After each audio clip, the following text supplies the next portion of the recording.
Hello, everybody, and welcome to the E3 report with Kalon Zombie and Lesbiathan.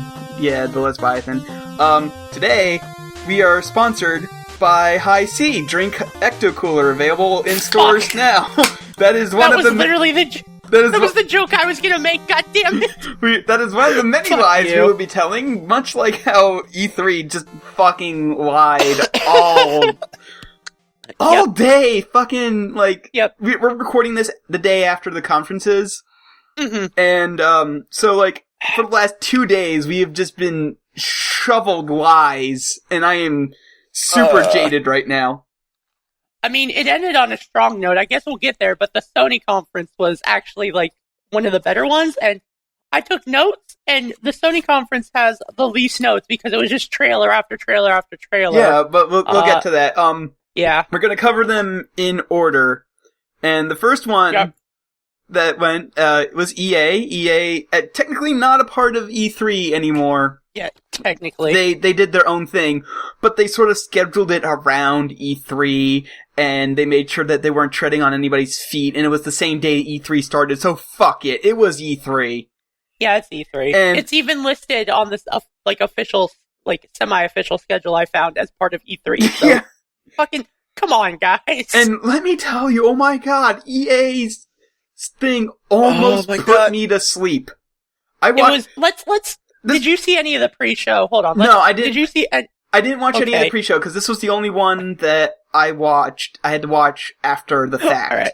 Because I was at work when it was happening. But I heard a lot of the stuff that was coming out as it was happening. I was tweeting some shit, and in my notes, I just have dubstep written like maybe 5 times. It was pretty fucking bad. And they started like 5 or 6 minutes late. It was not great. Where do we start? Do you just want to start? I have the games roughly listed in my notes. You go ahead and run down the games because I didn't write down any notes. I was too busy trying to stay awake. You just want to talk about the games as I talk about them? Yeah. The first up is fucking Titanfall. Titanfall, fuck, I never played the first one because, No one else did. Why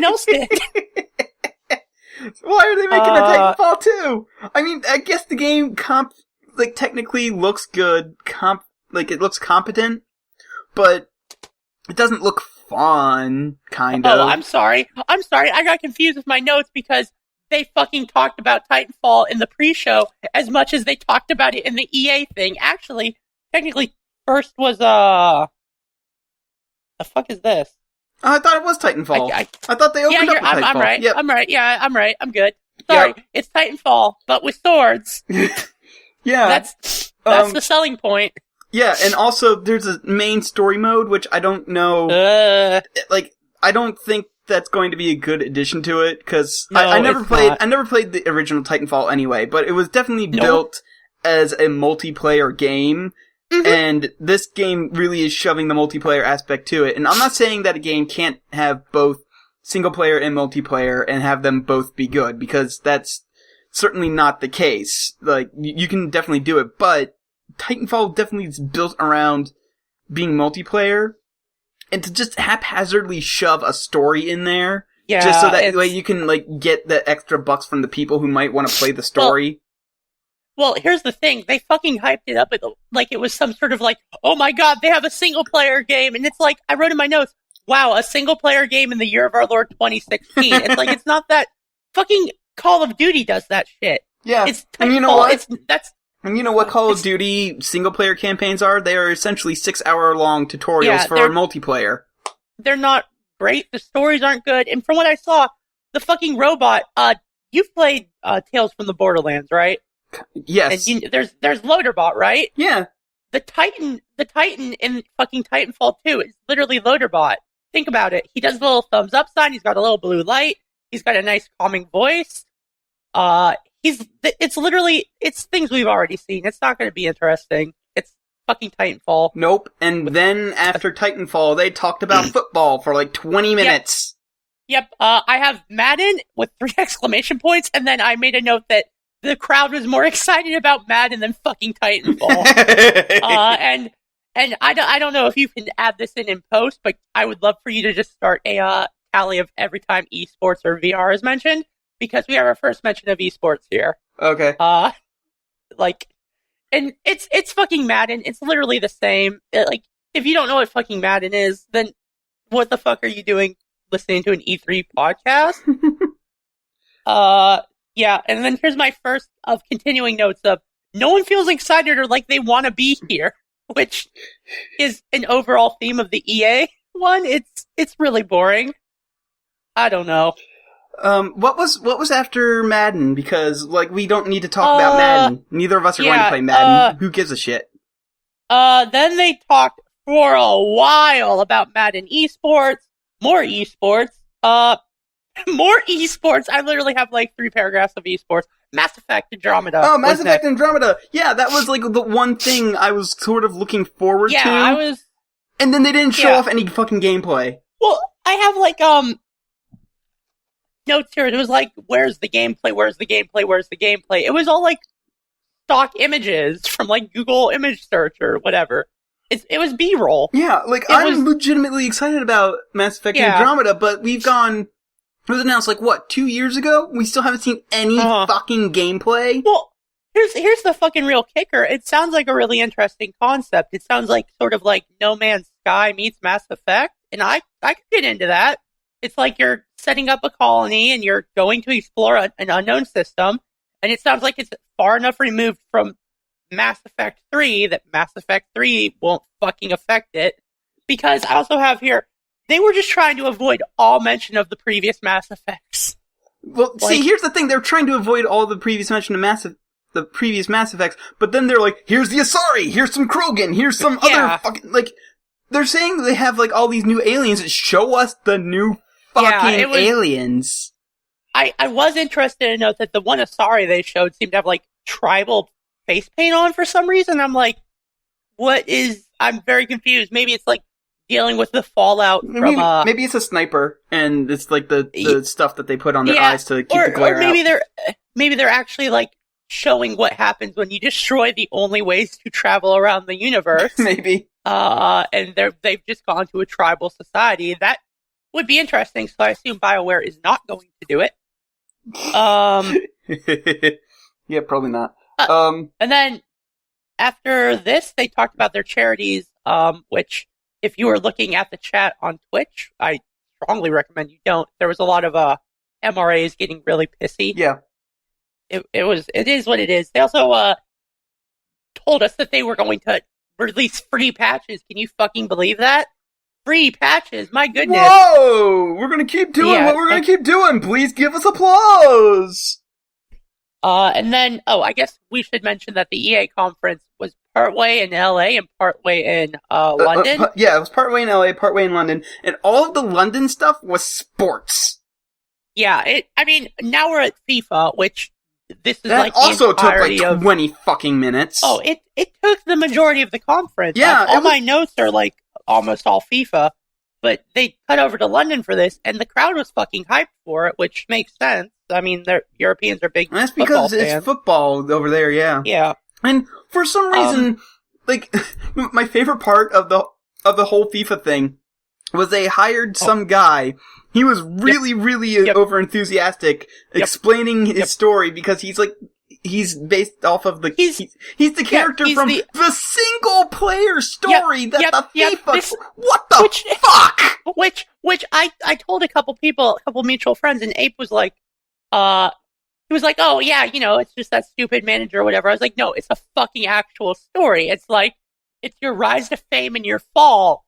Why would you put that in a soccer game? And I love the way that they cut those trailer, because it looked like a fucking GTA game. Yeah, I was gonna say, I have here, is this GTA? But no, that would make sense because it's FIFA. But it's very confusing. I wonder when they're going to get to the point in the story where FIFA just completely fucks the guy over because FIFA's a horrible company, and they're just like, well, okay, all this money that you've been earning, you can't actually claim that. It's ours now, and but you still have to pay taxes on it. So, and another big aspect of the FIFA whatever was we have 4 real managers in the game. And it's like, okay. I mean, no. First they were like, we have 3 real managers, and then they're like, we have 4 real managers, and then like, we have 16 real managers. It's like, fuck, just choose a number. Oh, at this point, when the when the one manager came on, and like, he was just a grumpy old man, the presenter was like, oh, thank you for coming. We'll make sure your son has the latest beta. And I was like, what's more FIFA than that? That's like a fucking bribe out in the middle of daylight. Like, this is the most FIFA thing. Like, I thought that was fucking hilarious. More FIFA. Yeah, FIFA seriously went on for like half the conference. Yeah, there was a couple good buzzwords. I mean, a lot of good corporate speak. We have active intelligence systems was the one I wrote down.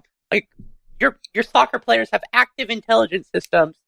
Also, he said like 3 times, ruthless in front of the ball, which it was very corporate stuff. It's fucking EA. Yeah.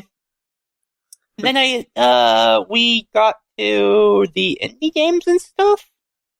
Yeah, the indie games were pretty neat. Like, there was one, Fee?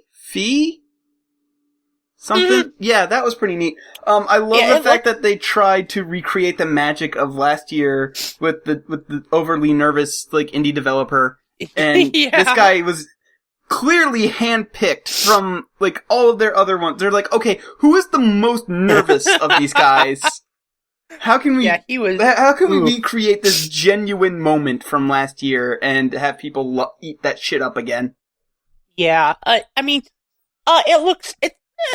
Faye, whatever. It looks like a standard sort of indie art game in terms of like art style. I did have notes. Basically, I'm a cynical asshole, so I try and find like all the worst aspects. When he said the language is music or whatever, the first thing I fucking tweeted was, I'm so glad that Fee is the Legend of Zelda game I've been waiting for, where you become the hero of time. Because it just reminded me so much of like getting your ocarina and just playing certain things to make certain things happen. I don't know. Like, I kind of like. Fine. I liked it, but I don't think it's gonna blow me away. Yeah, it's fine. It looks fine, but it just doesn't seem like the sort of thing you would really want to tout off at EA at like a major conference. Yeah. Yeah, it was fine. It's an indie game. You kind of know what you're getting with an indie game in terms of like art style and whatever. And it's whatever. Yeah. I can see maybe buying it on sale. And then like that was near the end, right? Yeah, we still got Star Wars. Oh yeah, that's right. They basically came out and said, "Hey guys, Star Wars exists," and then left. Yeah, I mean, my notes are like at this point just in fucking big caps. Wow, a Star Wars. Fuck me. Wow, is that a VR Star Wars? Wow, a Star Wars. It was Star Wars. It's like Star Wars fucking exists. I will say that the announcer they had for this was the most 90s mom, because she started it with, "Let's break it down." She was ready. I want to say something. Like, so, yeah. Faye, or Fee, or whatever, was like this nice, quiet, introspective, like, thinky thing, and then like, yeah. they have the music playing, and then it fades out to black, and then all of a sudden it's like, da, da, da, da, da, da, and I'm like, what the fuck? Yeah, it was like whiplash. I also like that, like, she talked about Battlefront, which is like the big flagship, whatever they're doing with Star Wars right now. And then she said, and this is a direct quote, because I could not believe she fucking said this, "We have many more games." How many more? Numbers. And then it was a fucking clip show of like the many more games they supposedly had for Star Wars. And it's like, well, you can't say we have many more games and not like say, now we're doing a remake of Rogue Squadron. Now we're doing, whatever. They didn't give any information. It was like, what the fuck? Yeah. It was, and then the last thing they got here is Battlefield 1. Right? Oh yeah, Battlefield 1, that game that looks really good, but then again, we've also seen zero gameplay of. Yeah, it's a Battlefield game set in World War One. As a history person, as someone who has their degree in history, the most offensive part for me was when they were talking about the mega vehicles, like the Zeppelin, the armored train, and the battleship. First off, Zeppelins are slow as shit and got shot down by planes literally all the time. An armored train is a train and thus needs tracks to move. And also, I can't believe for the fucking sea ultimate vehicle or whatever, they didn't go with a goddamn dreadnought. They went with a battleship. I don't know. I mean, it's fight the weather is a thing they said more than once. Unlimited destruction, dynamic weather. I wrote down, I'll never have to go outside again. It was basically, they just played the trailer a couple times. Yeah. Had some buzzwords. Yeah, it was dumb. Anyway, we need to move on from EA because we've been talking about it for about 15 minutes, and if we keep doing this, we'll be here forever. Yeah, no, okay. Especially with EA. Ubisoft, holy shit. Oh, Ubisoft, no, we're gonna fucking dissect that shit. Okay. Fucking beautiful. That was a work of art. So, after EA, later that day was Bethesda, and Bethesda was a conference. It certainly was a thing that happened. You can't fucking say that without talking about the pre-show. What? Tell me about the pre-show. Oh god, that's right. So they had fan videos playing during the entire pre-show. Hold on, time out. Before that, I forgot you missed this. They had scripted SNL style shit from the Bethesda devs of some guy walking with a shame bell. It was fucking nuts. It was the worst shit I've ever seen. They had they were mocapping a demon for Doom, and then they just had a CGI demon, and that was the joke. They were using a CGI demon to motion cap a CGI demon. There you go. All right, I guess we can actually start this. Good. It was dumb. Also, please use our dumb hashtag. Please, yeah. Please, please use BE3. BE3. Which was so fucking dumb. It was so dumb. Oh, they also had trivia, which was... Yeah, they had trivia. I mean, the trivia wasn't bad. The trivia was the least offensive part of the pre-show. Yeah. One thing, that I did like was the subtle way that they did the whole, shooting thing in, Orlando. They subtly, everybody had the ribbon. Yeah, this is the, it's a kind of recurring theme where the Orlando shooting happened, and I think it maybe happened a little bit before, or EA didn't have time to respond, but everyone after this had their own way of acknowledging it, and I think the best Microsoft person did best. Did it, they did it the best, and we'll get to that because they're the next conference. So anyways, Bethesda.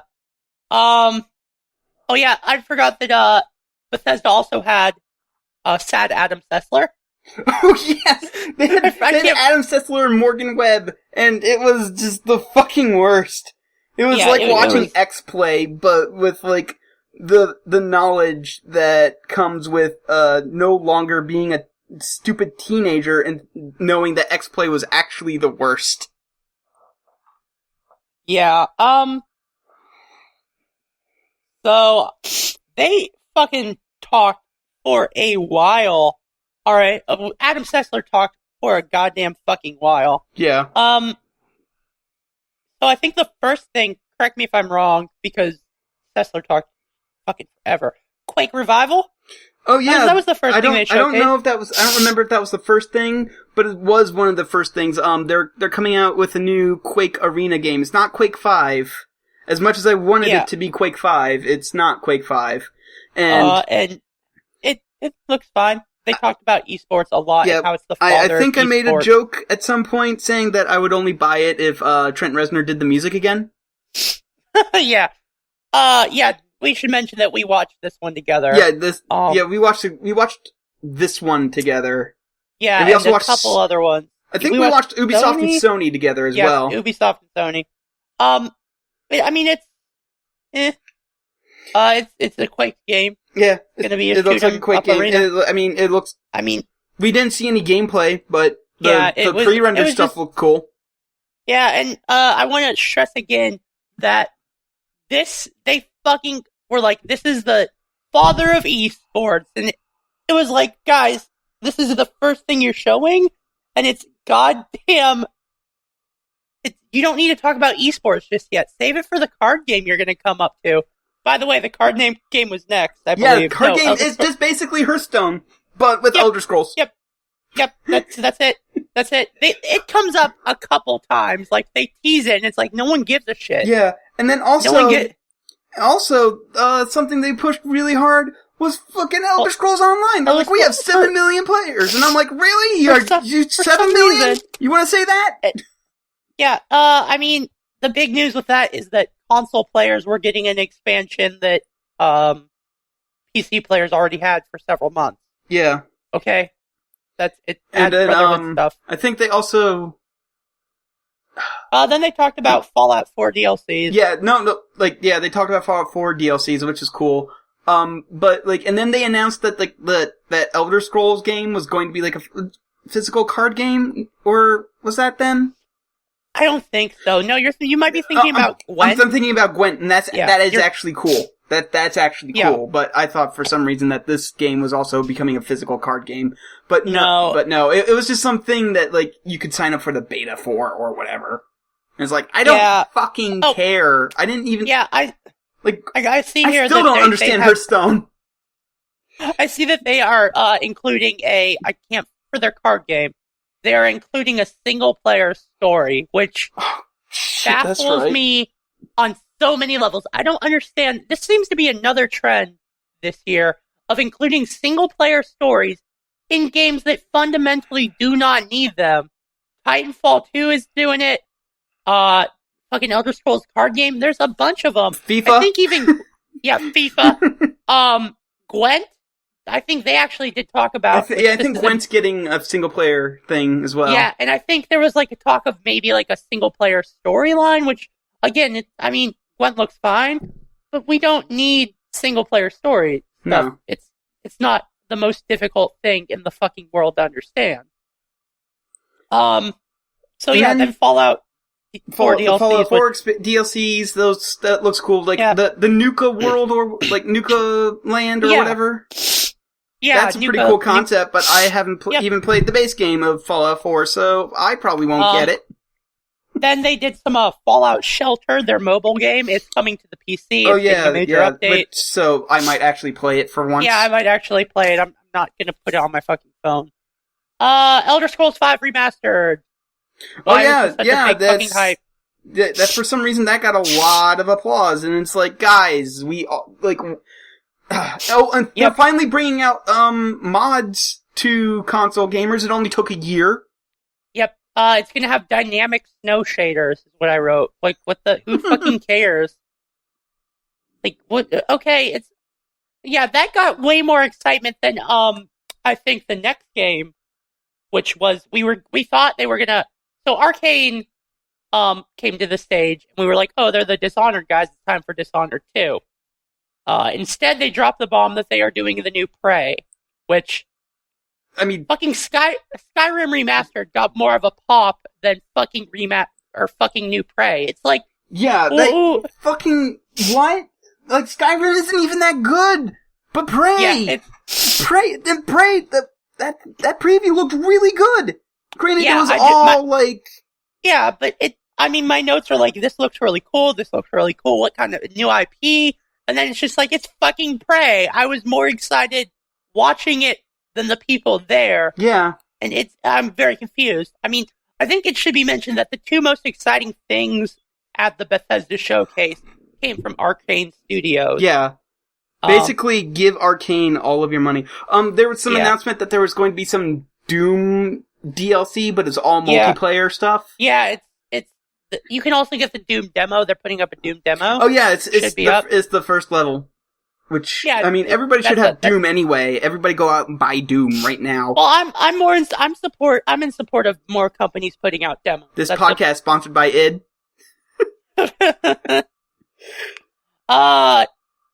Then they started talking about Elder Scrolls Online fucking again. For some reason. Birthday. Scoot right past that. The most exciting thing I want to say is the mounts they teased. There was a camel, a ghost panther, and a fucking bear mount. Like, that's great. That's the only exciting things about that game. And then they got to I think that's when they got to the big thing that took up 20 minutes. They got to VR. Doom VR. Oh yeah, Fallout 4 VR. Fallout 4 VR, VR is a big thing. Blah blah blah. Who cares? Yep. VR is gonna. Here's what's going to happen to VR. So VR is going to go the way of the Virtual Boy. Yep. That is my hot prediction. Here's what I don't really understand. Okay, Fallout 4 VR. Fallout 4 is a game mostly about walking from place to place and shooting shit. How is that going to be fun in VR? It's not going to be fun in VR. You use a controller to walk and you just look around, but I don't get it either. Then if you're using a controller, just fucking play. It's so stupid. I don't get it. Okay. So anyways. Then they got to the big thing, which Dishonored both 2. of us, we're both really excited about that. They showed a lot of Dishonored 2 gameplay. They showed, they showed the trailer from last year as well, but they also showed a bunch of new stuff, and Emily's powers look so weird, but so good. So we were really mostly excited about when we were watching this was the fact that we're hoping that it's going to be two sort of different stories that intertwine, like you choose Corvo or Emily. At the start, and then they go their separate paths, and then they meet up in the middle, and then they go their separate paths again, and then meet up at the end. And what I'm also sort of excited about, because it looks like this, is you can play Corvo, and he'll have the same basic powers that he had in Dishonored 1. So you can play Clash mode, or you play Emily, and she's got a wide variety of super different powers. So I'm hoping they go that route and make it two very different games depending on who you play as. If they don't, I'll be a little disappointed. Also we were talking about how we hope they get rid of the morality system in the game, because that was the least fun morality system in any game. And I love Dishonored to death, but my god, the fact that the good ending is tied directly to not assassinating anybody in your assassination game. Yeah, that's the fucked up thing. It would be like in Thief if it would be like in Thief if you got bad karma for stealing things. It's the point of the fucking game. You should be encouraged to find creative ways to remove people without killing them, but it should just be as a bonus thing you should do. I don't know. Yeah. I like the fact that they gave you an achievement for not killing anybody in the entire game, including your assassination targets.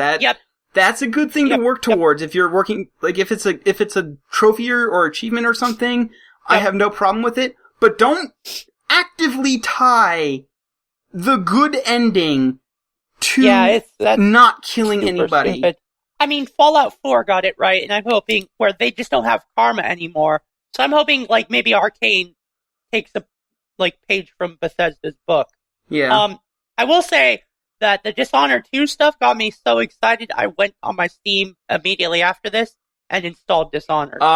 So I almost the next day, I went on Amazon and I pre-ordered the collector's edition. Yeah, you were Dishonored 2, which is this is the first pre-order that I've done in a while, and second of all, this is the first collector's edition I've done since I think Dragon Age Origins. Wow. Yeah. It's been a while since I got a collector's edition. Yeah. My point was that it did what a good trailer and demo and all that should have done. It got me hyped, and it got me going, I'm going to go play the first game so that I can enjoy the second game more. Yeah, and they also announced that anybody who pre-orders a digital copy of the game gets Dishonored Definitive Edition for free. That's a pretty good deal. That's a really good deal. Dishonored is really good. If you're on the fence and you saw the Bethesda thing, you're I don't know, it looks kind of cool. Dishonored's a really good game. Dishonored 2, even if it's the exact same gameplay as Dishonored 1 without any changes, it'll still be a pretty fucking good game. Yeah. It's gonna be if they don't change anything, it'll be great. Yep. It'll be better if they change a couple things, but it's fucking Dishonored. It's gonna be good. Alright, and so we're not going to talk about the PC conference. I didn't bother watching the PC conference. Here, let me get you my notes. I watched some of it and then I had to stop. Want to talk about mods, Dawn of War 3, Ark Survival. There's going to be a new thing from Clay Entertainment. They're the guys that did Don't Starve and something else. Lots of fucking bullshit about Twitch streamers, and then just esports. There's so many esports. Grassroots esports, esports, VR esports, Rocket League. Okay, excellent. you're now fucking caught up on Excellent. PC. Good. Anyway, Microsoft, aka the hour and a half conference that could have been fit into 45 minutes. So, we already mentioned it, but they did the best possible way to, like, kind of They did the Orlando thing the best. They had a moment of silence, and then everybody who was on stage was wearing a ribbon. Yes, and then after this, Ubisoft did it in the worst way. Oh god, we'll get to that. It's a nice contrast. It's a nice contrast. We'll get to that. So I don't even really remember watching the Microsoft conference, and I watched it live. There was a bunch of shit about. Let's start with their big announcement of the Xbone S. Oh yeah, the Xbone S. It's 40% smaller. Yeah, it's the Xbones, and then if you have two, it's the Xbones. It's 40% smaller. Okay, it's got its new controllers have grip. You can grip them better. Pay us $300. I don't remember if this was after that announcement, but they also announced that you could make custom-colored Xbox One controllers. Yeah, which when they announced it, I'm sitting here cynically going, that costs twice as much as a normal controller because you had it custom-made. Yep. That's not until like halfway through for some fucking reason. You think when they were introducing new hardware, they would have also done that, but whatever. No, because they don't know what the fuck they're doing. Nobody knows what the fuck they're doing except for Sony. Yeah, Sony. We'll get to it. Okay, then Gears of War 4. Guys, it's Gears of War. Yep. That's it? That actually kind of looks legit good, but also I'd never played 3, and also it's still just Gears of War. This is also where they kind of started talking about their Xbox Anywhere. If you have an Xbox game. Oh yeah. You also get it for free for Windows 10 PC. And vice versa. Yeah, vice versa. See, and everything carries over. And they're going for a really big cross-platform push. Yeah, which I'm cool with. Yeah, that's a good thing. That's a good thing. But at the same time, like, there's no reason to own an Xbox One anymore. Well, I think the point is at this point is like, yeah, why would you own it? Like, if you have an Xbox One game, load it up real quick on your Xbox, and then go play it on your PC. Okay, you can and play also, I want to mention, you didn't finish it, but Microsoft makes this huge point about announcing the Xbox One S. And for the entire conference, they do not announce a single game that is exclusive just to the Xbox One. Everything else is Xbox One and PC. Yeah, which that's, I mean, I have exclusive in quotes on the side because I knew this was going to happen. Because they're really pushing games for Windows 10, or whatever they're fucking calling it. It's games for Windows Live, basically. But they're pushing it. Yeah, it so you don't is. have... They're Microsoft exclusives. They're not Xbox exclusives. They're Microsoft exclusives. They're exclusive to Microsoft systems. Call it what it is. It's not Xbox exclusives. Yeah. So... But basically, what they were saying that entire conference is, hey, here's the new Xbox One. P.S. It's useless owning an Xbox One now. Yep. Get it for Sunset Overdrive, a game that is really fun but has horrible fucking writing that will make you want to kill yourself. Yep. So, what is, Gears of War 4. Oh yeah, Gears of War 4. It's shooting. I mean, the funniest fucking thing is that the story apparently centers around getting someone's mom back from the aliens. Where's mine? And then you cross out wife and write in Mom! Well, the best part was at the end of the gameplay demo they showed, there's a cutscene where the woman whose mom was taken, she looks in the eyes of an alien and goes, I know you swarms are connected. This is supposed to not be played for laughs, so I'm going to try not to laugh super hard. She looks in his face, she goes, I know you swarms are connected. You tell them, you tell the rest of them, I'm coming to get my mom. And then she just fucking curb stomps it. It's like, Gears of War is not a serious game. This is a game about getting your mom back. in the dumbest way possible. And then they did this stupid thing where they showed off, like, Marcus's dad or whatever. Who knows? I don't care. Yeah, something. I don't give a shit. Yep. Then Killer Instinct, they played it up. It was like some big they revealed that game. They're getting Battletoads and Killer Instinct, but no actual Battletoads game. Battletoads was already in it, but they played it up like it's some big sort of fighting game everyone's heard of. I've never fucking heard of it. I knew it was out, but at the same time, I didn't know anybody was still paying attention to it. So it looks like Mortal Kombat, except it's like a love letter to Mortal Kombat. Fine, whatever. It's getting a Gears of War character that you can fight. Oh yeah, it's the general from the first game, General like Rom or whatever. He's like the most overly designed thing ever. Welcome to 2007. Yeah, it is what it is. Then a racing car game. It's Forza Horizon. Oh yeah, 4. Forza. Yep. I have this in big letters because they showed some shit and it's in Australia, whatever. And then they're like, okay, we're gonna have people play. We have one on a controller, one on a PC, one, do not fucking laugh, one on VR, and one in the best fucking chair I've ever goddamn seen. I don't know his name. I want that fucking chair though. He in that chair have merch. I know it looked comfortable. The chair looked comfortable, but man, he looked like the biggest goob sitting there with like his plastic wheel. It's like, oh my god. Yep. And then this, for some fucking reason, they made the claim that Forza Horizon 4 is going to be the most fun open world game ever, and it's like Saints Row games, bro. Saints Row games. You're in a fucking car. Saints Row 4 had you be in a fucking super president. I don't. So yeah, it's Speaking of which, they also were like, there was no Agents of Mayhem stuff during E3, but I hear that they showed it off a little bit and during the stuff that they're doing now. Yeah, but didn't watch any. The final big thing about Forza is you can sync worlds. It's the most social Forza, which is a quote, direct fucking quote. It's the most social racing game. It's the most social racing game. I forgot about that. Holy shit! Holy shit! So there's a lot of these really just like out of touch, stupid quotes during the Xbox Microsoft one, and it's just the dumbest. Microsoft thing. has no idea how to do a presentation. Okay, no, I can't say that because it wasn't Ubisoft, but at the same time, they don't know what to do.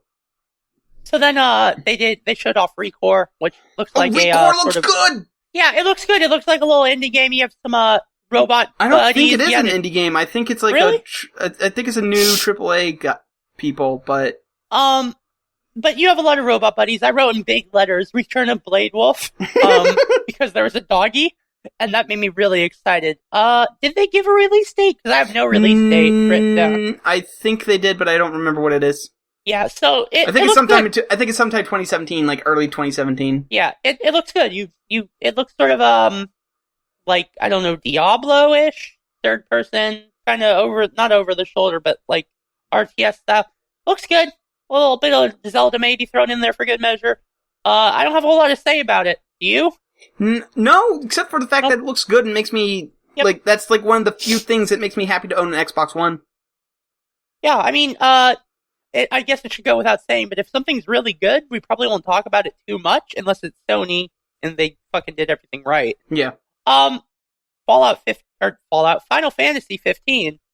The best intro out of anything. I don't fucking care what you say. The best fucking intro. They had a Japanese man come out, world's best English, and then a fucking American guy, straight face said, "Thank you," whatever his name was, Sama. And I was like, fucking done. I'm done with this shit. I'm out the door. I'm out of here. That's right. And like, isn't that about the time you actually came in and started watching this live? No, I didn't watch any of this live. I watched it after the fact. Okay. I was watching it with somebody else. That's right. But that fucking fight against the Titan. Holy shit! I was already excited for Final Fantasy 15. This is the first Final Fantasy game I've gotten like legitimately excited over since 12, and 12 was a huge fucking disappointment. Let me tell you. I wrote down Rules of Nature when the fight came on. So I also wrote Shadow of the Colossus, which is not a bad thing. No, it's not. If you don't know what we're talking about, the Final Fantasy 15 trailer they did was they just opened up with a huge boss fight, and by huge I mean this guy was bigger than some of the bigger buildings in Final Fantasy 12, and you had to fight him and an army at the same time. And it's just this big, confusing three-way fight between you, the army, and the Titan, and nobody's on the same side. And it was just hectic and great, and it ended with, them, casting Blizzara, which, covered the entire screen. And it makes me so excited for Final Fantasy 15, and I never thought I'd be excited for a JRPG ever again. Yeah, I'm not a JRPG fan, but it looked interesting from just, maybe it was pulling influences from Shadow of the Colossus, which more games need to fucking do when they have giant boss fights. You should be able to climb that fucking boss and stab it in a fucking weak spot. I don't know what's so hard about this. Get its magic goo from its sigil. Yep. Next was The Division. For some reason. Was there anything else interesting in the Microsoft stuff? There's The Division. They talk about The Division. They did Battlefield 1 again. The Division was already covered by EA. Division was already covered by EA. We didn't talk about it, but it's the fucking Division. It's getting a new expansion. It was so uninteresting, I forgot to fucking write it down in my notes. More Battlefield 1. They took maybe 5 or 10 minutes to explain how Xbox Live works and how they're doing an update to it that will, no fucking joke, make it easier for esports, which fucking drink every time you hear esports. Mm-hmm. You can listen to music in the background now. Oh my fucking god. Well, that's actually nice. Well, yeah, but it's something that should have probably been in on release. Is my point. And then they're adding my waifu Cortana to Cortana's Xbox. getting Yep. I've never used Cortana ever. Yep. So then they're adding clubs and groups, which fucking who cares? More esports. They talked more about cross-platform Minecraft. It's Minecraft. They, for some reason, had the worst woman ever presenting. Oh god, that guy looked like a skeleton. The guy next to her looked like a skeleton. He looked like a literal skeleton. Yep. It was. I was expecting any moment. So it's Minecraft. You can add new skins in. They're supporting more mods and shit. And the way it ended was so abruptly that I just wrote, "It is now time for me to return to my home planet. Goodbye." That's how it ended.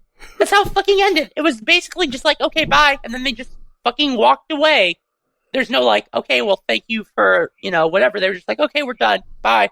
Yep, later. More shit about their fucking controller. They talked about Gwent. They did an indie showcase. Indie games look good. There was something called Inside by the people who did Limbo. Oh, but there was no gameplay. There was no gameplay though. I just have so spooky, so mysterious. Best video game. They didn't give you any information. Yeah. They're hoping that it goes off its pedigree and it's kind of mysterious. They showcased We Happy Few. That looks kind of cool. Oh yeah, that does look kind of cool. I think I posted in the Discord. It kind of looks like BioShock done right. Yeah. I could see myself getting very into it. Yeah, We Happy Few looks really good. I'm actually kind of looking forward to that one. Yep. There was the indie showcase, and they were like, you can play all these indie games on your PC. Oh, wait, God, no, please buy our console! They showcased a little bit of Cuphead, some Stardew Valley, Beacon, Slime Rancher. Most of these games are probably going to be on Steam. I don't think Cuphead's a Microsoft exclusive. I know Slime Rancher isn't. Stardew isn't. I don't know why you'd want to play Stardew Valley on your fucking console though. Yeah, that's it seems like it would be the most annoying. It seems like it would be completely unfeasible, to be honest. But who knows? Yeah. Then they talked about the Witcher card game, which we talked about a little bit. The Witcher card game. The Witcher card game is actually really good. I'm terrible at it, but it's really good. and they're making actual physical cards, and they're also doing... No. That was, some fans made physical cards. Oh, okay. Yeah, so, they're revamping the rules a little bit and adding new cards. I can't believe this, but they dropped another fucking reference to esports with regards to Gwent, so... Yeah. Esports, I mean, if you can't tell, was the big buzzword of E3. Yeah. Even more than VR, it was esports. I find that a little bit surprising, you know what I mean? I thought VR would be the big buzzword, but no. Yeah, but no, they're really pushing esports for some reason. Then they did a Tekken 7, trailer thing. You can seamlessly go from a fight to a cutscene to a fight. Oh yeah, that's right. So that it feels more like an anime, which is what they said. It looks okay. It's a fighting game. It's Tekken. Yep, it's Tekken. Dead Rising 4 got the fucking briefest mention I've ever seen of any game. It was like, Dead Rising 4. Okay, bye-bye. Hey, Frank's back. That was it. Bye. Yep. Then they had some good quotes. Someone said, games are about moments. It's like, no, they're about gameplay. Yeah. They Surprise! Microsoft doesn't know what the fuck it's talking about. Yeah, News at 11. Then they pushed the Xbox Anywhere again for like the third time. Then Scalebound. Scalebound looks good. Oh yeah, it's a platinum game. Yeah, Dragon. Before, you have 4 people in it. I was actually really not excited about Scalebound. I thought it looked really fucking slow, like it looked like a tedious slog, and then they revealed that boss fight, and that boss fight alone got me hooked for Scalebound, and it's like, now I really want Scalebound. Yeah, it looks, I mean, I might, if it's not a Microsoft exclusive, is it? It is I think it might be a timed Microsoft exclusive, but if it's not, then it is a Microsoft exclusive. Oh, you know what? I forgot to mention when I said Battlefield 1 like 5 billion years ago. Xbox people, Microsoft people are getting it like a week early. Yep. Which, for reasons, they worked out a deal. Yeah, Scalebound looks great. I like that you could have 4 people playing at once. Yep. I liked that when you moved on to the next phase of the boss fight, the protagonist took out some headphones, put them on, he's like, okay, it's time for some sick fucking beats. Last year when I was making fun of it because it didn't look good until this year, I made a joke that he was listening to Smack My Bitch Up. But yeah, I like that they're kind of bringing back the Revengeance music stuff, whereas the boss fight goes on, the music is like lyrics. So, Scalebound looks good. Yeah, Scalebound, I'm actually excited for now. Yep. Good job, Microsoft. You did one good thing. Yep. And then they did a pirate game called Sea of Thieves. That looked really good. It's a pirate MMO. I'm not too big into MMOs. I don't know if it's a pirate MMO so much as just like you can host a server and friends can come mess with you. No, it's an MMO. They said last year it's an MMO. Yeah. Okay, I'm less excited now because I thought it was just like grab some friends and go fuck with people's servers. No. Is it you know if it's a paid MMO or I don't know. I don't know yet. I might also be mistaken, or they might have shifted priorities since last year. But I mean, it looks like it would be a lot of fun with a lot of friends, each one having like their own. With like a lot of friends, it looks great. But you would also need to get. I think it would also be really cool. It would be really cool with like a closed single player version where, you and a couple friends had your own boat and you just went like dungeon hunting and you pillaged like AI ships. I think that could be really fun. Just kind of like an open world pirate game. We haven't seen a lot of those. No, didn't you miss Raven's Cry? Shut the fuck up. Did you miss Raven's Cry? The only great game. Shut up. Shut your fucking mouth. The Assassin's Creed Black Flag was apparently, I haven't bought it, but it was apparently a very good pirate game. Yeah, it's a pretty good pirate game. Except for the parts where it tries to be Assassin's Creed and then it's like boring as shit, but whatever. No, I'm just gonna, full disclosure, I had about 10 minutes left of this and I stopped after State of Decay 2. The zombie game is State of Decay, okay? I mean, I stopped after this. Alright. I got some Microsoft fatigue. Yeah, it was bad. But it's nowhere near as bad as fucking Ubisoft. What's coming next. It's Ubisoft. Ubisoft. Oh my god. Please, so please do not start. No, Please. no. Okay, go ahead. I had So, to get my notes open. I didn't think that the best part of the Ubisoft conference would be the opening. Oh god. But it was. Hold on. No, that was the best part, and that makes me very sad. Yeah, I can't believe you forgot Shameful Chad. I can't believe you forgot pre-show Shameful Chad. A guy named Chad won tickets, and they put him in the fucking front row, and this guy was like, you should be ashamed of yourself, Chad. This fucking host was like, bragging on this guy named Chad for no fucking reason. Yeah. And all Chad wanted was like, I just want tickets to this, you fucker. I'm just here to watch the fucking show. Leave me alone. Yeah. Yep, and then they just shit on the corpse. And then they shit all over Queen. So what they did was they opened up with a Just Dance announcement that looked like it was from a fucking Cirque du Soleil thing that also had Queen's, having a good time. Yeah, having a good time. And it just made, like, they didn't do the whole song, but after watching the rest of the conference, I kinda wish they did, because it meant So then, what did they do next? After this whole gaudy, like, awful thing that they did. If you haven't seen it, pause here, go look it up, and then come back for this amazing fucking reveal of what they did immediately afterwards. And then, so now that you're done watching it, hopefully, they immediately after it's done, they're like, our hearts and prayers go out to the people of Orlando. And I'm like, you can't do what you fucking did and then be like, have a somber, serious moment about the shootings in Orlando. I'm sorry. You should do that before the show. You should have done that before you had fucking, like, the Rocky Horror Picture Show remake come out and dance all over the place. I know we watched this one together with a couple other guys, and I think Cecil Tron said he dubbed the whole affair Cirque du So Bad, which is, and then they talked about like movement wizards and motion mancy and shit like that. And it's like, guys,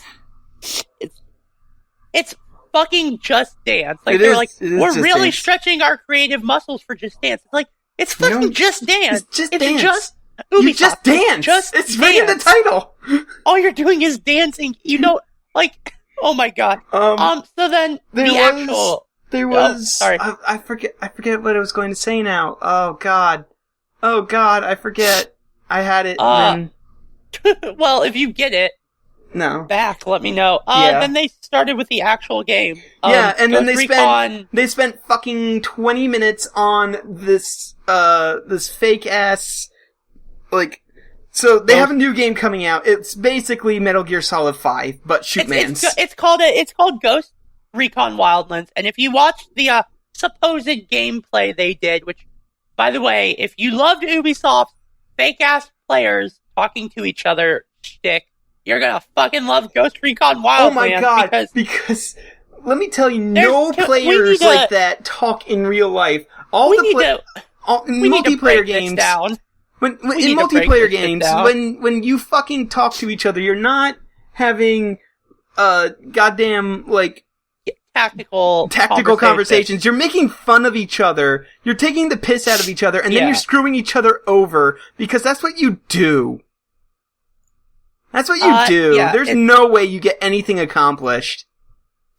So let's break this down a little bit because they did spend so much time on it, and Ubisoft. And by the way, I want to mention that Ubisoft's conference was 2 hours. Yeah, 2 hours of nothing but lies. Yeah, it's weird because we're gonna do Sony next, and Sony was like, what would you say, an hour 15 minutes, an hour, hour and a half, hour 15, hour and a half, something. So a lot of the conferences were like an hour 30, and they got their shit done. Ubisoft took 2 hours, and we learned almost nothing about their games from it. So let's break down Ghost Recon Wild Force or fucking Wildlands. Not too long though, because holy shit. Yeah, no. So it's you play drug mans. You go stop other drug mans in Mexicans in Bolivia, and okay, here's the deal. It's Phantom Pain except for shootmans. It's literally Phantom Pain. Like, you and like 4 friends can play it. It's literally multiplayer Phantom Pain. Yeah, it's Phantom Pain. you know what it is. It's probably not going to be as good as Phantom Pain. And also, it was all doctored footage, too. There's no way half of that shit is getting in there and looking anywhere near as good. Yep. Go watch it. You can decide for yourself, I guess, but it's Phantom Pain. There's not much. Like, at one point, someone,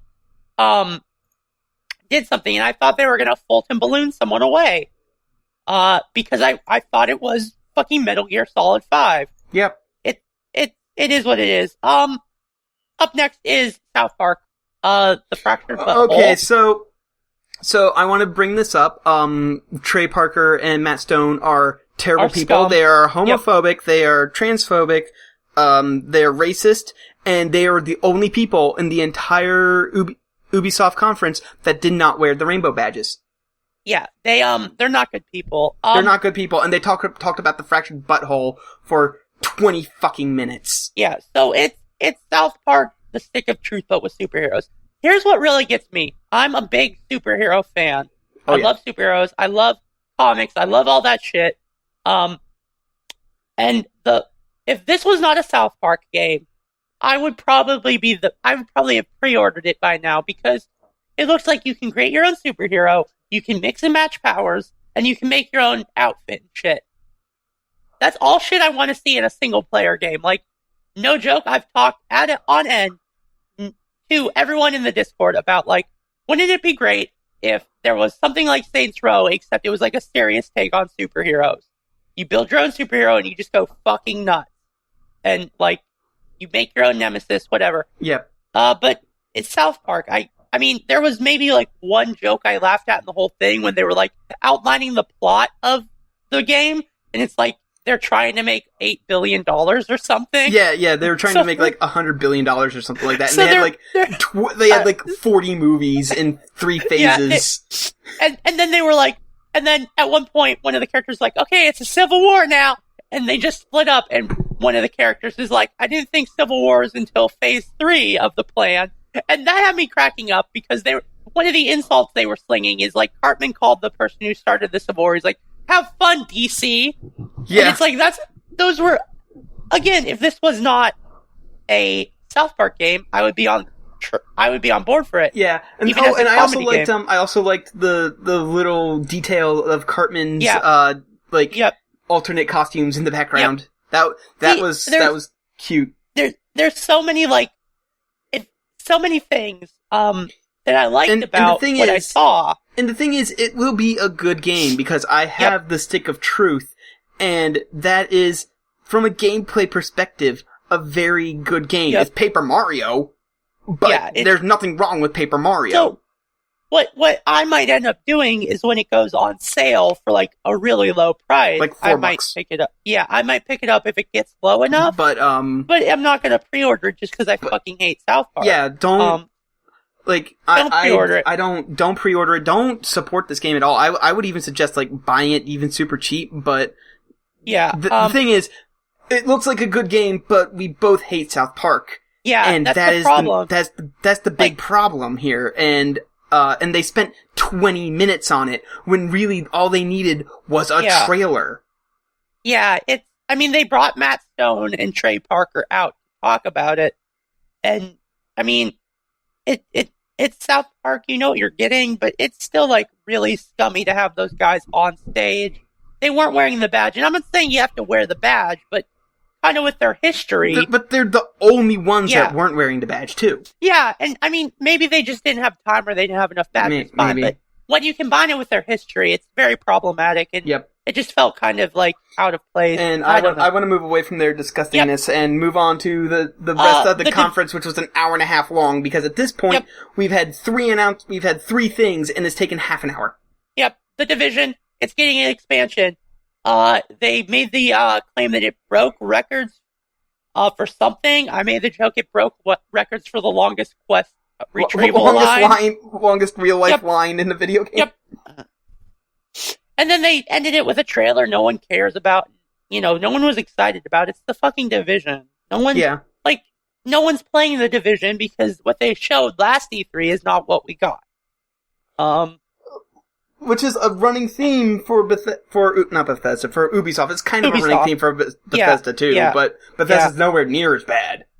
VR. Next we went to VR. They had a VR game about eagles. That looks... I mean, okay, full disclosure, I kind of like the Eagles game. It looks a little fun, but also at the same time, why does it exist? It looks so stupid. Here's the thing, I'd be kind of down for a VR game. This seems like the thing VR is made for, right? Where you're an eagle and you're flying around and you're looking around.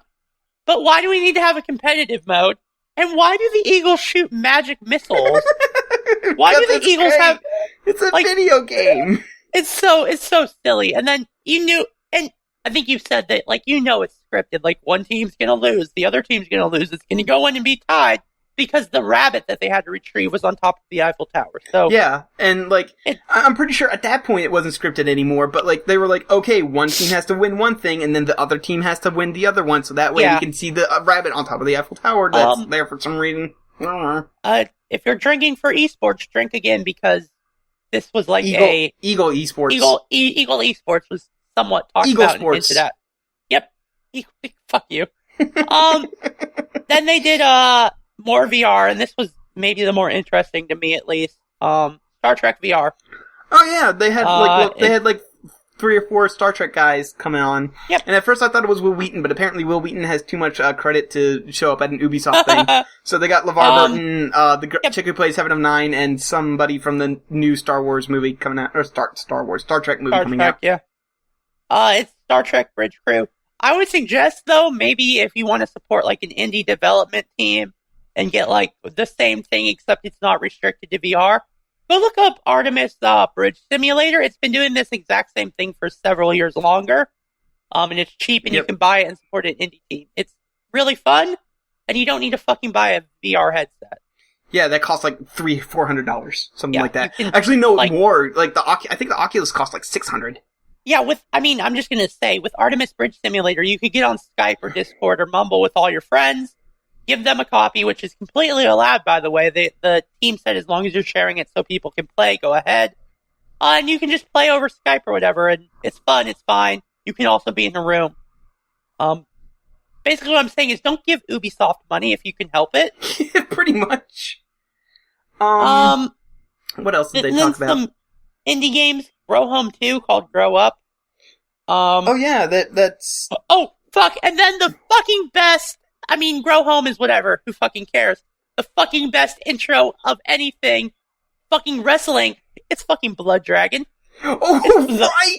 Trials of the Blood Dragon. God, there's a new Blood Dragon thing coming out, and it's for Trials. And Trials Blood Dragon, Trials of the Blood Dragon, it looks really good, and it had, the best trailer for anything since the original Blood Dragon. Yeah, it was really fun. Have you played Blood Dragon? I've played Blood Dragon, yes. Okay.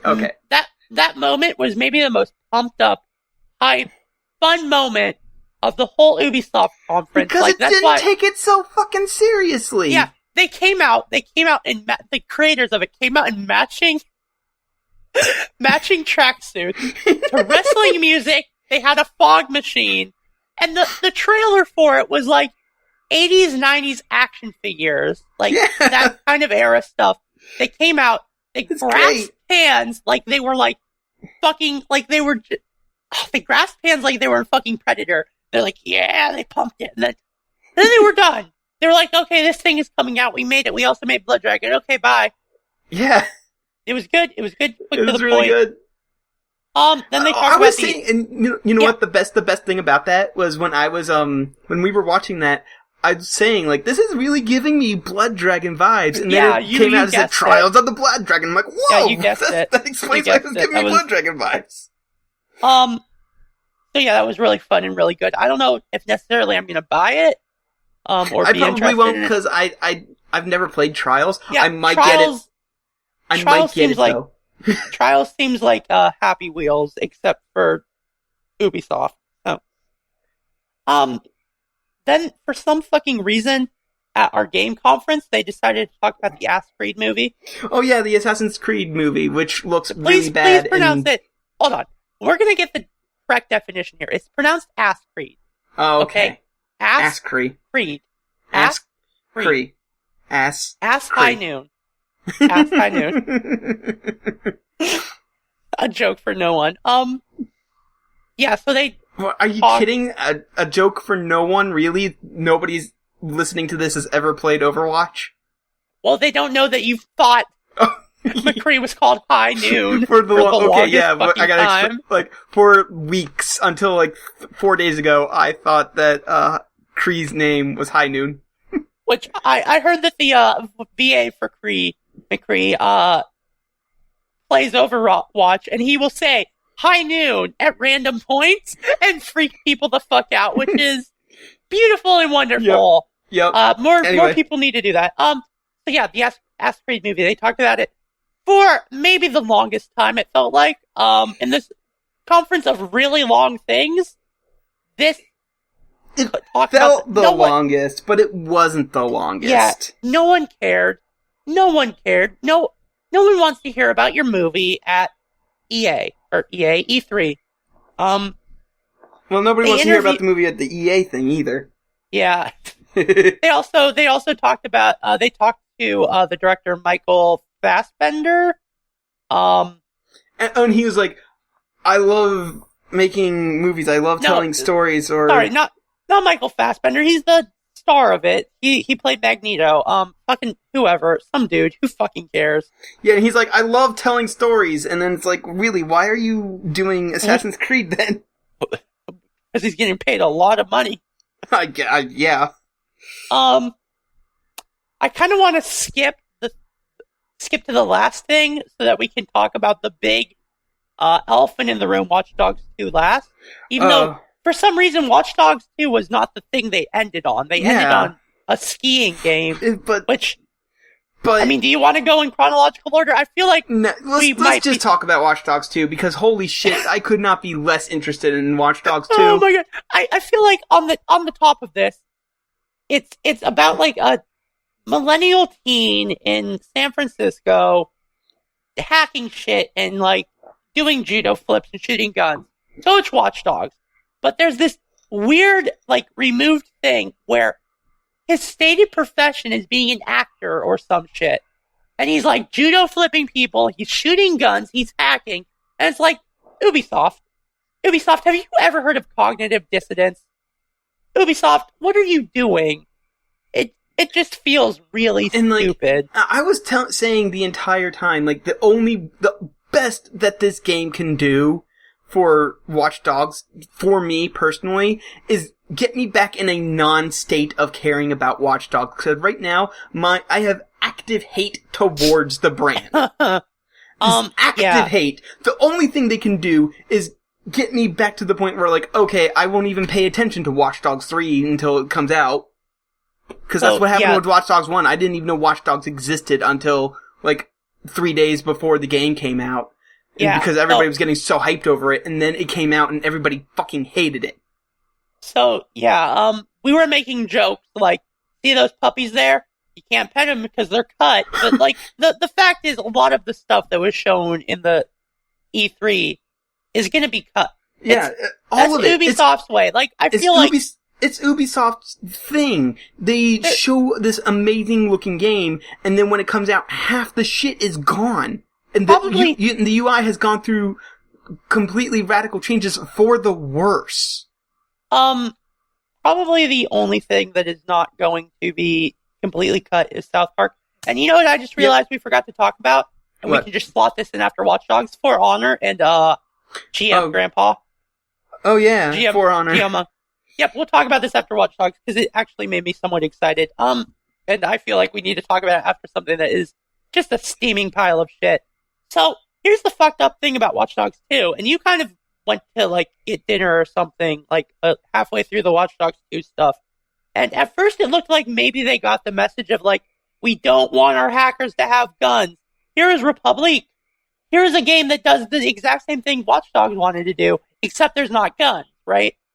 So, right. Like, he had, like, a drone to spy on to see where everyone was, and it looked like he was trying to pick a path that would lead to him not, like, having to have a shootout because he's a fucking 20-something-year-old actor, right?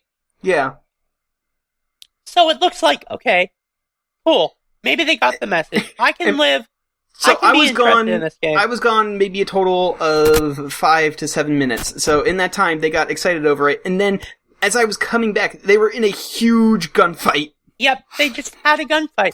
He pulled out an AK and a pistol and started shooting, and I'm like, are you fucking kidding me? No one wants to be shooting guns in a fucking game where you're supposed to be a sneaky hacker. It blows my mind that they don't get that the appeal of Watch Dogs is supposed to be that you can hack yourself out of situations and be sneaky. I mean, guns existing is fine. I'm okay with guns being an option, but they should be the last option at all, right? I don't know. Yeah, it was supremely disappointing. And then there was something that we forgot to talk about. Yeah. There's a thing, it's called, No More Glory? For Glory. For Glory. For Honor? For Honor, yes. Yes. And that game looks really fucking good because it's basically if the concept of the game is if the world got crunched together in medieval times. Yep. So you have samurai and Vikings and knights all just going after it because it's just, and it's like the world's most ridiculous D&D campaign, which is completely fitting because that guy who's like the creative director comes out and he has like this best voice and he sounds like he could run a D&D game. Oh my god. I was no joke saying, okay, GM Grandpa, I will buy your source book. Stop fucking hyping it. Because after watching the For the Honor stuff, which you should look it up. It looks really fun and cool. Maybe like the only thing that you should buy from Ubisoft. It sounds like something I would run if I was running a home setting, right? Yeah. For Dungeons and Dragons or whatever. It looks really fun and really cool. And I said, this is the kind of guy who could make Forgotten Realms interesting, and that's the sign that you have a really good DM, is if they manage to make Forgotten Realms interesting. And I think maybe what was really cool, and which kind of didn't get talked about, but you can choose out of 3 factions to start with, like the Samurai, the Knights, or the Vikings, and I can only assume that means that you're going to have radically different stories. So that's kind of exciting, right? Like, yeah. That definitely does. I mean, it's definitely a lot of bullshit going on because it's Ubisoft. Yeah. But at the same time, they did their job. I'm interested in the game. Yep. And I also feel like more companies need to realize, like, when they're making games, don't add artificial replayability. Like, you need to have good karma to get this ending or bad karma. But put in actual replayability. Like, I'm going to play the Vikings now because my last game was as a samurai. And then you have a completely different story, right? Yeah. Or like with, it doesn't matter if, like, each individual campaign is only, like, 3 or 4 hours long. The point is you're going through 3 different campaigns, so that 3-4 hours turns to 9 to 12 hours instead. Yeah, and it helps that the gameplay we did see looked really good. Yeah. It looked like a fairly intuitive blocking system. It's not Arkham. Yeah, my gold standard is Arkham counter block stuff. I think it does it the best. A couple games have done it pretty well since then, either by copying or adapting. Shadow of Mordor is pretty much Batman killing orcs. Yep. Also, for the Watch Dogs 2, if you pre-order, you can get a robot. Yep. Why would you want a robot? So, and now we're gonna move to the last thing that Ubisoft did, Ski Free. Yep, it's called Steep. Steep, you fucking idiot. Like, the entire time I was making jokes like, this is Ski Free, and then they showed a fucking, like, guy in a Yeti costume, like, oh my god, this is literally Ski Free. This is a trend of Callan just predicting shit about E3, and no one's like, shut up, shut your dumb mouth, and he's right. You're like, oh, fuck you, time traveler. Because we're gonna get to the Sony one, and the thing you predicted, and it's fucking nuts. So my major note for this is, why would you end your conference on this? Like, you're supposed to end on a strong note, right? Yeah. Presumably the last thing you want to show is Watch Dogs 2. Yeah. Because it's your big IP. They ended on... Listen, okay, Ubisoft, a conference is not like a novel where you have to have a falling action at the end so that when people get time to like, breathe. No, you just end on the high note. Yeah, it's fine. Well, this game looks like it's going to be just like super dumb because you have base jumpers. You can slow down time and watch them die repeatedly. That's the best part. That guy got fucked. Yeah, there was a lot of dudes getting fucked basically. It's a skiing game. You can go from mountain I'm not interested in it, but I am interested in watching people buy it and then uploading how fucked they get on YouTube. Yep.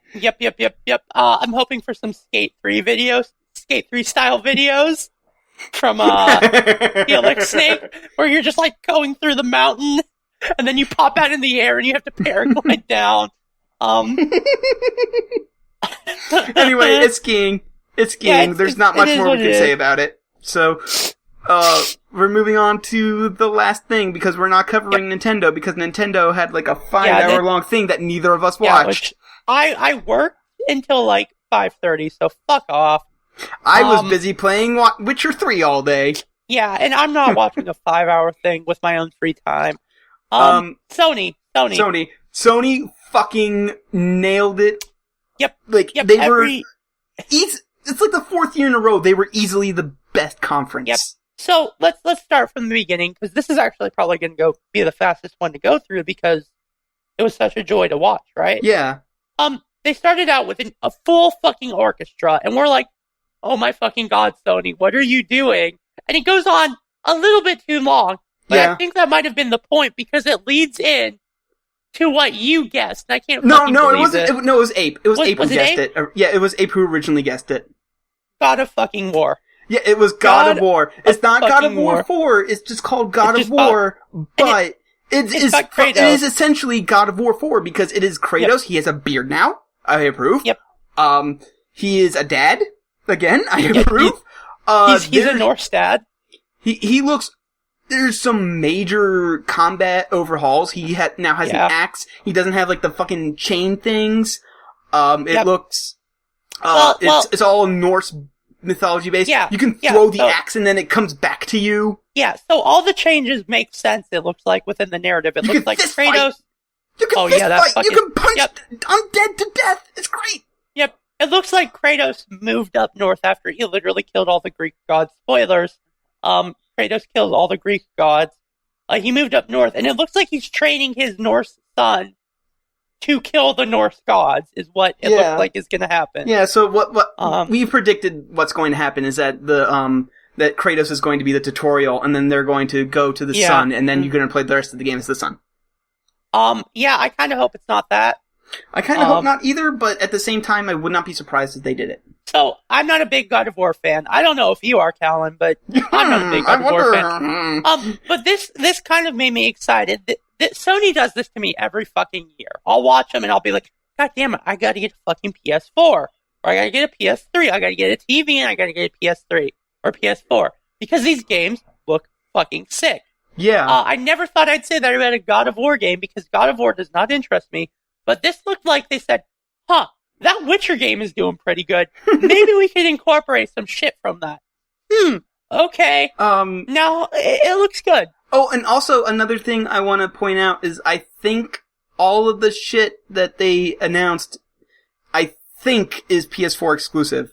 Yeah, and like 95% of it was PS4 exclusive, which is how you do a fucking conference. Yeah. Here's another thing I kind of like. They didn't just put the release date up at the end of the trailer. They put it at the end of the show, like, in a list. Yeah. Like, in chronological order of what they showed, they put the release date, if it had a release date. So, I didn't catch them because I had to go to bed, but that was a good way to do it, I thought. Like, you're not scrambling to write them down or whatever as the next...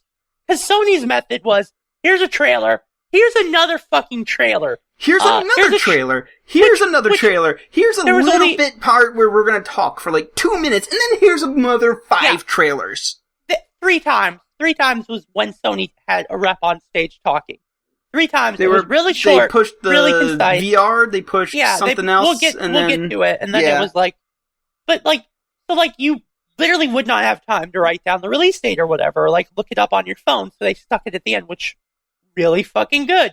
Good on you, Sony. That's how you fucking do a conference. So after they did the God of War thing, they did the Orlando thing, which again, you should have probably done that before the whole orchestra thing. Yeah, with like a moment of silence. Brief but moment. At least it was more respectful than "Don't Stop Me Now." By the way, there was a massive shooting in Orlando yesterday. Yeah. Then they did Days Gone, which we all thought was going to be The Last of Us 2. Yeah, seriously, what happened was we were predicting it to be Last of Us 2, and then it came Gone Home, and then they started showing Gone Home at the end of the at the end of it, we thought what was going to happen was it was going to be like Gone Home, and then it would like shrink and say Last of Us 2, and then that would be the subtitle. Yeah. That actually didn't happen. No, it's a zombie new game. IP. Yeah. So basically what they did is they teased it as the second game, and then the last trailer they did was the full gameplay. It was cool. It was so good looking, but we'll get to it. We'll get to it. But yeah, so they talked about that. They announced the release date for The Last Guardian. They showed some footage. Yeah, that was like the one thing that they actually showed a release date for, because that was like the big announcement for The Last Guardian. Yeah. It's coming out October this year, and that makes me excited because that gives me something to get for Christmas. Yep, and then they did Horizon Zero Dawn, which is the machine thing. It's that's Hunter, right. Which we were all super psyched for. Yeah, Ape has tried to get me. Yeah, Ape has tried to get me several times into Monster Hunter, and every time has been a total disaster. But this game, more than any of Ape's stumbling attempts, made me go, "Damn, I really want this game." Well, I think what the difference is Monster Hunter can be kind of like choppy and whatever. This was really smooth. The weakness pointing out system they have flowed really nicely into combat. Mm-hmm. You could fucking tame a bull robot that was really fucking sick. Robo. That was sick as fuck. Yep. I like the aesthetic of technology meets like the Stone Age, but the Stone Age people are using technology. It looks really good. It looks really fun. And that's basically the major theme of Sony's conference was, this game looks good. This game looks fun. We watched it with Great Joe, and he was like, I'm really not super into this because last year they didn't show any gameplay when they hyped it. But this year, it was all gameplay. Yeah, it was all gameplay, and he was getting really into it. Yeah, this is a game I could conceivably see myself buying a PS4 for. Yeah. It looks really good. Because it is also PS4 exclusive. Yeah, it's gonna be PS4 exclusive, This obviously. is 3 games in a row that are PS4 exclusive. They didn't show anything for the Vita because they've given up on the Vita, but everything they've shown is PS4 and is likely exclusive. We were really hyped for this. It looks good. You should go check it out. Honestly, if you're listening to this, after you're done with this, go check it out. Go check it. It looks so good. It looks super good. You have a tether gun. You can tether shit down and hack it. Which, by the way, I made the joke, but this really isn't a joke anymore. This has better hacking than fucking Watch Dogs. Yeah. It's not press a button. You have to actively do stuff to get to the point where you can hack this thing. And then once you hack it, you're done. You don't have to do a button prompt. It blows my mind. It's just so good. It's so good. Yeah. What was after that? I should also say that before the conference, they announced the PlayStation 4K. Oh, they did? Okay. Yeah, they didn't do it during the conference. Some people thought they would, but they announced it earlier that day or something. Okay. Then came a David Cage game, which we don't know if this is confirmed for David Cage game, but it's a fucking, that's the one game where I was not super into, but at the same time I kind of was into it until I learned it was a David Cage game. Yeah. It's called Detroit Become Human. It looks like a fucking David Cage game. It looks like a David Cage game, so. At first we thought it might be Cyberpunk 2077. Which is a game And then we thought it was Blade Runner. Yeah, it looked Blade Runner-y too. And I guess the premise is you play as an android cop who stops insane androids. And it's your choices matter. I will say this. I will say it does look like your choices actually fucking matter. Whereas normally in a David Cage game, if you don't do anything, you get the almost exact same fucking result. Yeah, this game, it was showing it was showing off like all the different branches that you could do from just like every single solitaire, and it looked like it was really in-depth. But then again, I know Sony usually doesn't do the whole line thing. They don't do it as much as the other two, so that might be like the one scene where there's just like a billion choices. Well, it might just also be David Cage picking and choosing, because it looks like I don't know if it's confirmed for a Quantum Dreams game, but it kind of looks like it's a Quantum Dreams game.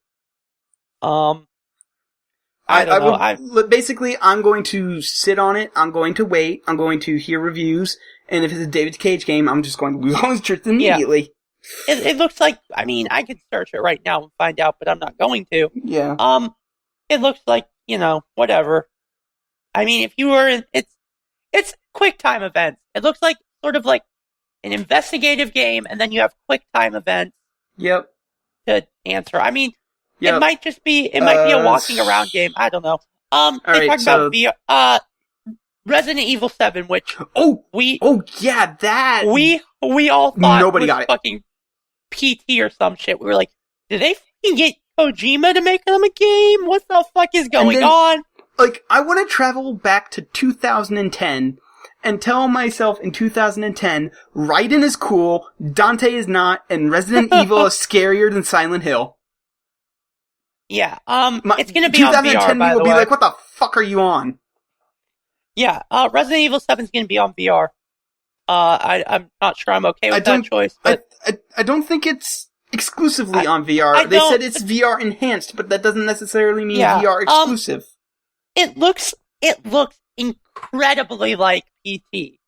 Like, disconcertingly so. Like, we were like, Ape, who was with us in the call when we were doing this, he was like, I played PT. This looks like PT. Oh my fucking god, did they just get Kojima to make a PT ripoff? No, it's Resident Evil 7, which, it might be good, might be bad. It looks like it would be good. It looks like it'll be really good. It looks like it'll actually be scary, which is something that Resident Evil has been sorely lacking since basically its inception. Yeah, it looks like they looked at PT and were like, okay, we can maybe do that since Konami's not going to do it. But the more important, more subtle news here is that Capcom is actually still making games. Yes, that's a secret backdoor to, hey, Capcom, we're making games. Yeah, it looks fine. Looks like it'll be fun, maybe.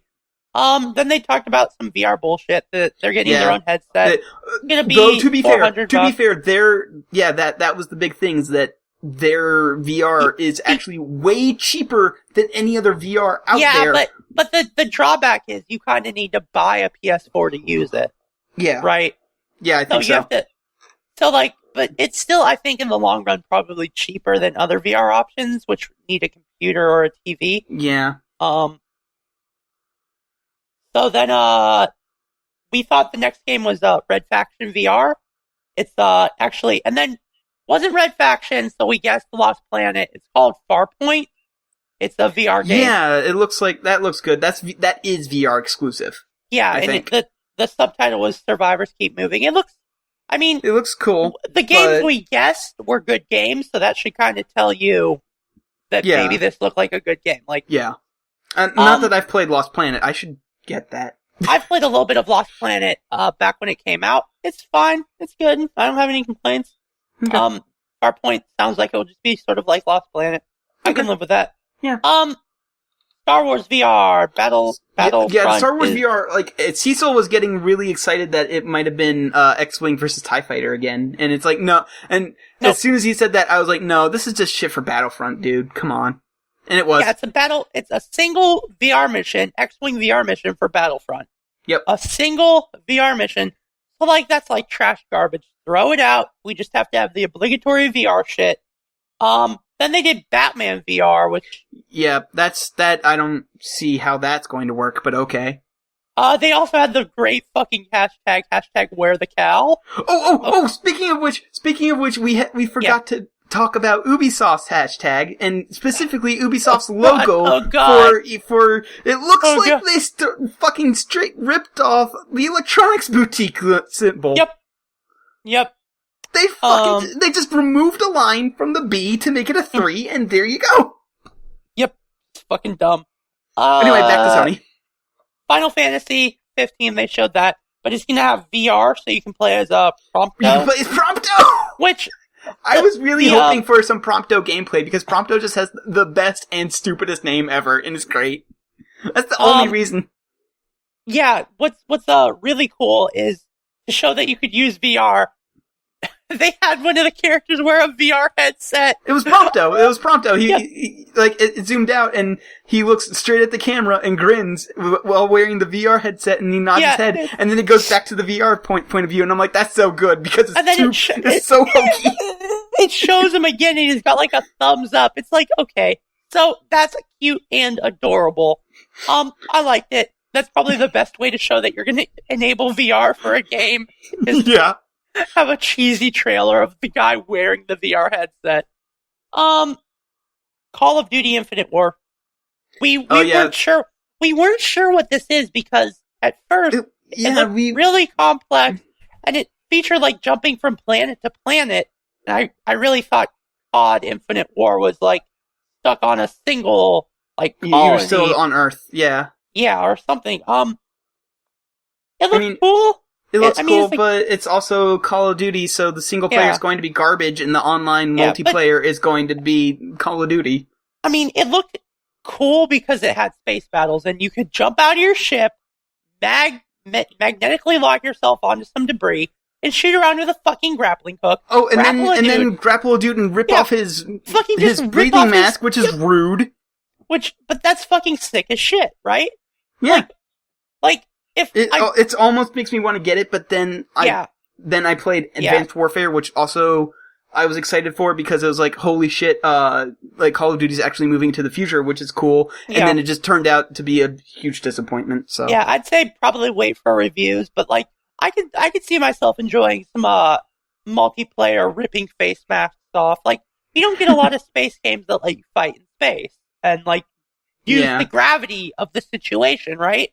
Like, you could release your mag boots and like drift away and then grapple onto something and grapple to it and grapple a guy, and it was like shit was happening, and I was like, you know what? This is maybe the best trailer you could have shown for this game because it was gameplay. Yeah, but it was something we hadn't seen before. And I enjoyed that. Exactly. And then what was after Call of Duty? Well, tailing on the end of that was Modern Warfare Remastered. Oh yeah, the Modern Warfare. Yep. Which Crash Bandicoot. Oh yeah, Crash Bandicoot's getting a complete remaster. It's I guess it's remade from the ground up, I guess. Yep. We don't have too much details about it now, but like the first 3 games are getting like remasters. So and he's gonna be in Skylanders. He's gonna be in Skylanders. Yep, he's getting his own Skylanders thing, which is cool. Which leads into a Skylanders announcement of Skylanders Imaginators, which is make your own Skylander. Oh yeah, you get to doodle your own, and then like we were joking about penis monsters, and then they drew a mushroom guy, and it's like, oh well, there you go, that's a penis. Yeah. I think that's cool. I think that's cool that they're letting you draw your own. That seems like it would be fun for little kids. Yeah. Lego Star Wars Episode 7. Yeah, that looks good, but like I said during the conference, I have like 3 Lego games on my backlog already, so... Yep, and it's coming out 2 weeks after the conference. Yeah, there's a demo of it now, which depending on whether you're listening to this whenever I put it up, it might be gone by now, but who knows? Yeah, it's cute and charming. It's Lego Star Wars. Then they did the Hideo Kojima game. That looks really good. I forget what it's called, but it looks... It's like Dead Stranding or Death Stranding. I can't read my writing. Dead Stranded, something, whatever. Yeah. The point is, it looks really fucking weird, and all we saw was like a teaser trailer, so there's no actual gameplay, but the premise looks really weird. It's like Hideo Kojima's like mpreg fan fiction. Yep. The memes that are going around from it, my favorite is Norman Reedus and Hideo Kojima shaking hands, and she's like best friends forever. Like, okay, it looks like Hideo Kojima stretching his legs after being imprisoned by Konami for a while. It's really fucking weird. Norman Reedus was carrying a baby. The baby also turned invisible and into ink and left handprints on him. Squid baby. There's also a bunch of dead fucking whales and sharks. And fish, and yeah. And then there's some things like floating in the sky, and then the trailer ends. It looks weird. And it's really weird because it's Hideo Kojima and he likes making weird trailers for shit. Yeah, the gameplay will probably be good. The story probably. Like gameplay for Hideo Kojima is usually solid enough that it carries the weird story. Alright, so we're gonna get to the part where you just started jizzing. I lost my shit when they announced the Insomniac Spider-Man game, because Insomniac is my favorite game company, and Spider-Man is my favorite superhero, even more so than Batman. And I just fucking lost it. Maryland was just covered in cum. There were no survivors. They're all dead. How did you live? How'd you live through it? I was the epicenter. It's like the eye of the storm. No!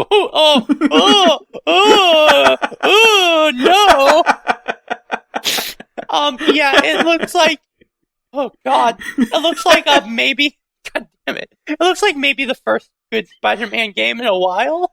I never finished Web of Time, but what I played of Web of Time was pretty good, and also Shattered Dimensions was really good. So good that I tried platinuming it, and then I hit a brick wall, because one of the trophies is like, get a platinum ranking in like all of the stages, and the only way to get a platinum ranking in any stage is to play it on the hardest difficulty.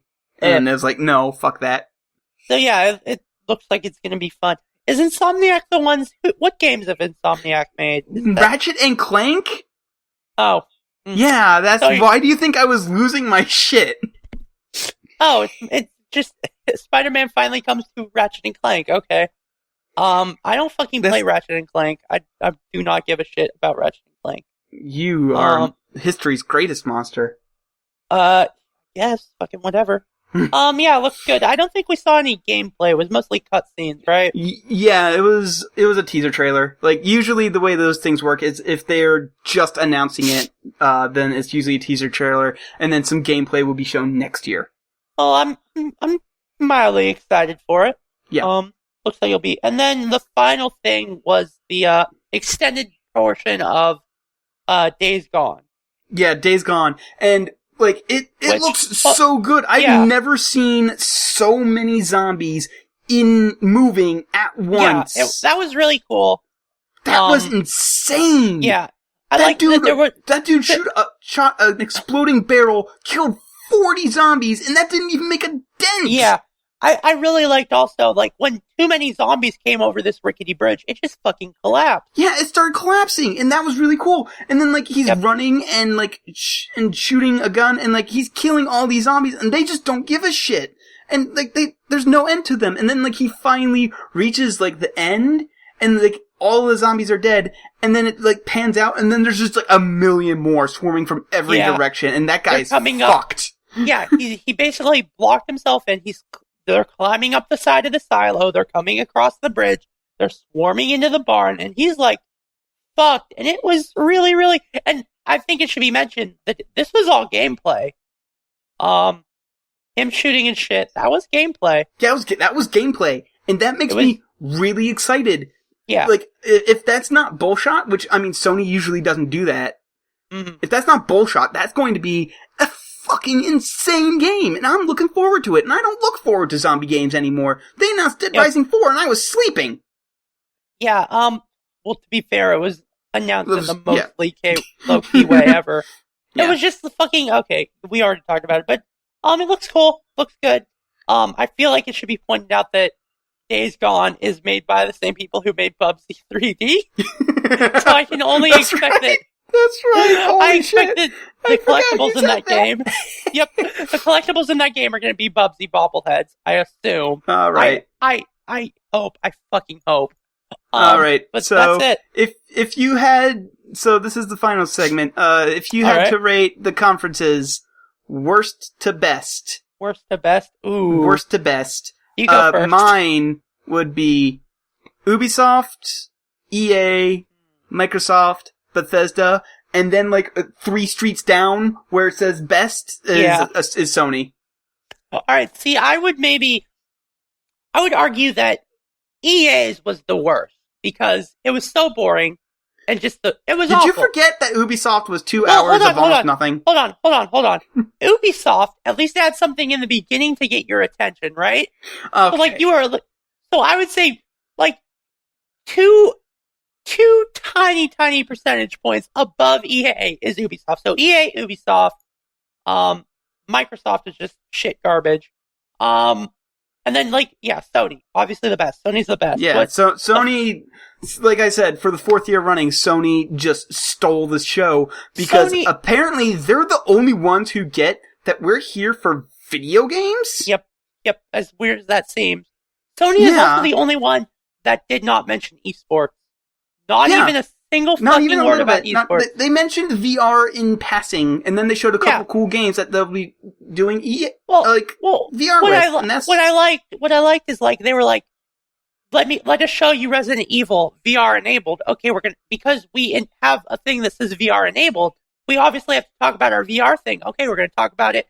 Two really short game trailers for VR, and then we're off and we're talking about. And then they're back to regular stuff. Yeah. It was all the times they came out to talk were important things that they had to announce that they could not really do with voice or with the trailer. They had to talk about it. Yeah, I know you didn't watch the PC game conference or the PC showcase, but literally at one point, and this is just maybe the most awful thing, and if you watched the PC, I would probably rank it the lowest. It was boring, but then it was sponsored by AMD. So, of course, they have an obligatory part where someone from AMD comes out, and she's got this black case, and you're like, okay, what's in the fucking box? And she opens it, and she just starts showing you graphics cards. Like, here's this graphics card we're working on. Wow, that certainly looks like a I guess if you're super into the PC scene.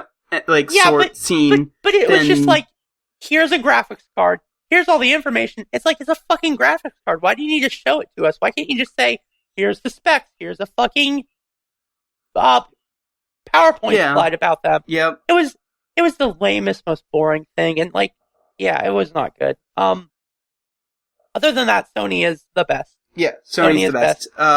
So we've been talking for over nearly an 2 hour hours. and a half. Yeah.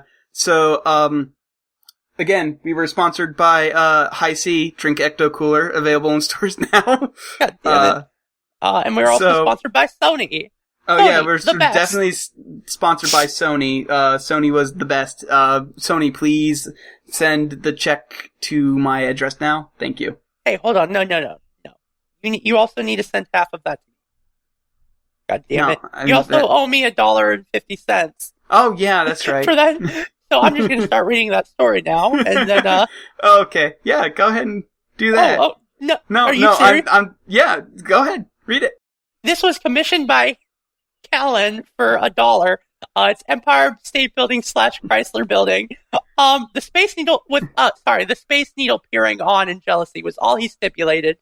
So the Space Needle appeared around the corner, trying her best not to be seen by either the Empire State Building or the Chrysler Building. Damn, she thought. Why did that idiot at the Empire State Building not that stuck-up Chrysler Building was his true soulmate? She took another forbidden peek, only to see the two famous buildings locked in a deep and passionate embrace. Slowly, the Space Needle's face flushed pink, both in embarrassment and in fury at what she was seeing. This would not stand, she decided.